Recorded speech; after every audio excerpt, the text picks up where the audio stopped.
Cheating in Star Citizen has hit an all-time high, and you've probably already seen it. Bots standing around duplicating things over and over, overpowered weapons, players teleporting them and they ship in and out of places. It's getting more and more rampant. Cheating's an ongoing, forever escalating phenomenon in gaming. Cheats are executed, developers deploy various countermeasures, cheaters find ways around those tools, and it just goes on and on. With Star Citizen, it's a little surprising to see this ramping up. Folks spending their time figuring out how to cheat at video games. You usually find them in Fortnite, Call of Duty, or other competitive games with a lot of high emotion attached to killing and dying, an obsession with a KD ratio and being at the top of the leaderboards, even if illegitimately. The bulk of Star Citizen players are somewhere between 25 to 44 years old and go as far up as into their 70s, maybe even 80s. These are folks who are more interested in kicking back to unwind and enjoy the ride rather than break the game. Then there's those who just like to tear apart a game because they like disassembling things. The verse ain't exactly Counter-Strike or any of the games that are so competitive that it drives folks to win by any means necessary. There's no leaderboards, no KD ratio, and really the large amounts of locations, missions, and activities in the game. The amount of contact you have with other players is relatively low compared to other MMOs like Warcraft or EVE Online. So if it's not a big sweaty competition, what's with all the cheating? All the way back to the birth of the first game came the inevitable afterbirth.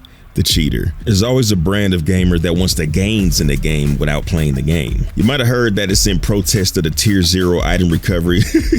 I mean, there's bound to be a few rationalizing it in their head that way, but cheating will be here regardless of them. As part of the recipe, MMOs always have a grind component to gain items, experience, etc. But before the last few months, before the Align and Mind sandbox activity, there were only a few events sprinkled into the game throughout the year that offered things to obtain through grinding. So for every other day of the year, the only grind available was the money grind. Players will spend their time in all the various game loops to stack credits and buy more and more ships. Now there's special ships and weapons and armors that can only be obtained by spending time gathering resources, earning script, finding items, and taking down big objectives. So now that there's a proper grind in place, it opens up the floodgates for ways around it. Not necessarily in a bad way. They poured a lot of concrete in the foundation of the player economy. Players will spend copious amounts of credits to buy the things that other players have grinded for. But then there's other players who will never put in the effort to earn or even pirate their way to credits, but they'll spend actual real money though.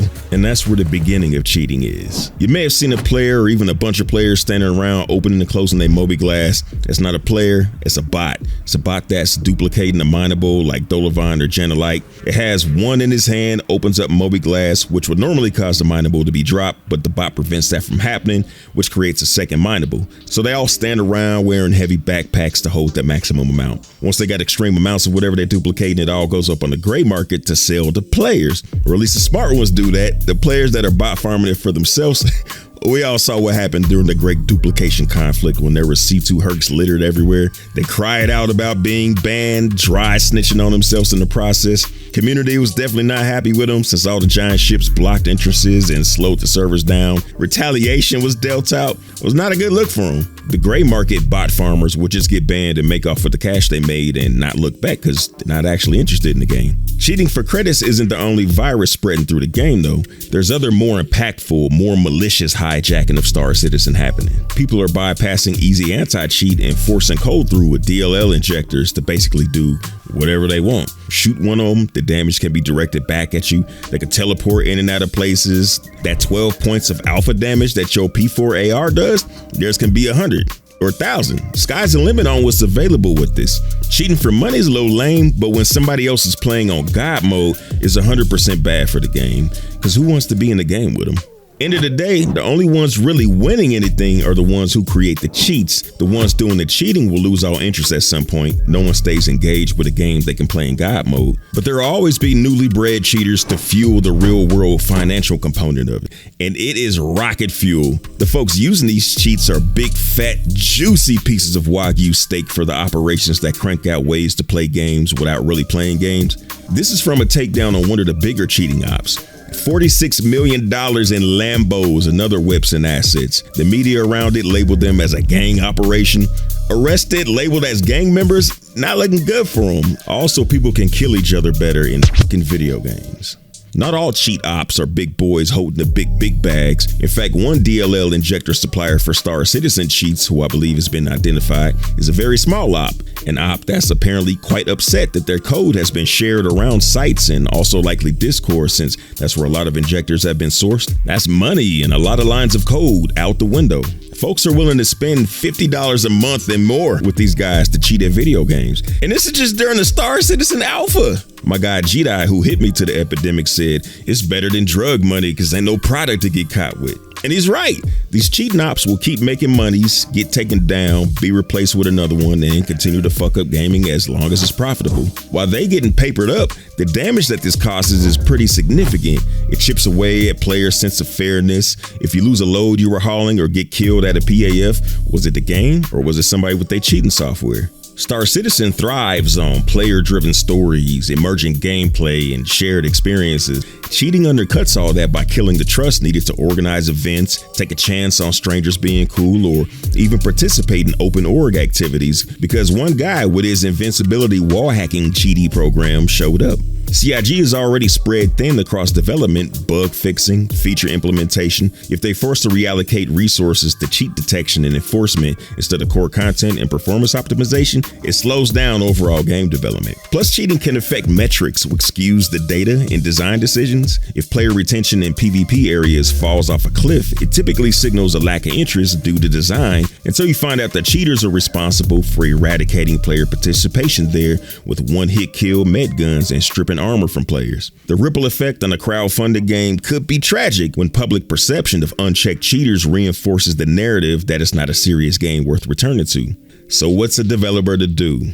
As the player numbers for Star Citizen continue to swell, cheating's only going to get worse. You can't stop it, you can only hope to contain it. So it's more like trying to develop antibiotics than creating a vaccine. Unless CIG becomes the first developer ever to pioneer some new solution, there's never going to be a preventative measure that eliminates cheating. But they can consistently create new defenses to keep enough of it at bay to not destroy the experience for the 99% who show up to play the game. There's ye old server-side validation, client-side detection, etc. But then cheat ops hit them back with packet manipulation, anti-cheat evasion, and a good old attack on weak drivers. Some developers are looking to AI. AI is a big hallucinating illusion that gets propped up a little too high, but it is incredibly good at identifying patterns in large amounts of data, which is useful in tracking down individual cheaters. But unless you can turn it into a vigilant sentinel that can perpetually make changes to the back end without breaking stuff, it's not going to end cheating. Kernel level anti-cheats tend to have a higher success rate because of the difficulty to overcome them, but they also tend to turn off gamers who don't want to hand over that level of access to their rig for good reason, because eventually those get defeated too.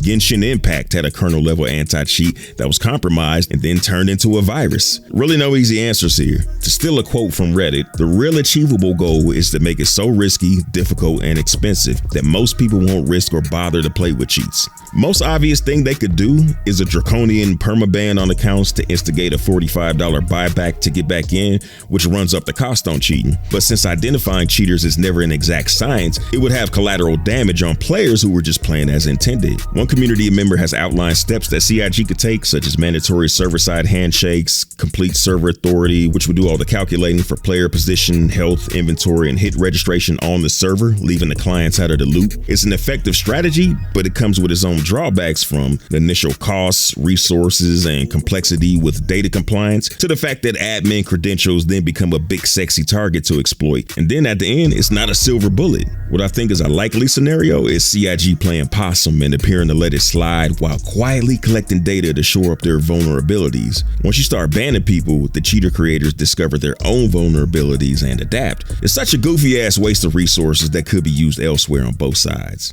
Some players have decided to disengage and hope that this all gets sorted out, and I get it. Star Citizen is supposed to be the dream game, but now there's an infestation of dream crushers. If you keep playing, chances are you might come across them at some point and they create a headache for you. But then again, you might not. It's pretty much the same thing with gankers. You hear about them, you might have experienced them, but most of the time you don't. That's not to say just ignore it all. If it does affect your sessions, take a step back and focus on less PvP-centric parts of the game. Play with buddies in PvE, or take a break. Star Citizen's a long-term long-term project, so there's always room to pace yourself and take a step back instead of out. It's not much fun for cheaters if they aren't disrupting your gameplay. You can shift to more secure environments, use locked party channels, and basically just avoid hotspots like Jumptown or Stormbreaker during the peak exploit windows. Until CIG tightens up anti-cheat measures, playing smarter can reduce your exposure. Also, might feel like a black hole, but reporting cheaters does help CIG identify patterns, tools, and vulnerabilities, especially so if you have clips, QR codes, and logs. Even if enforcement feels slow,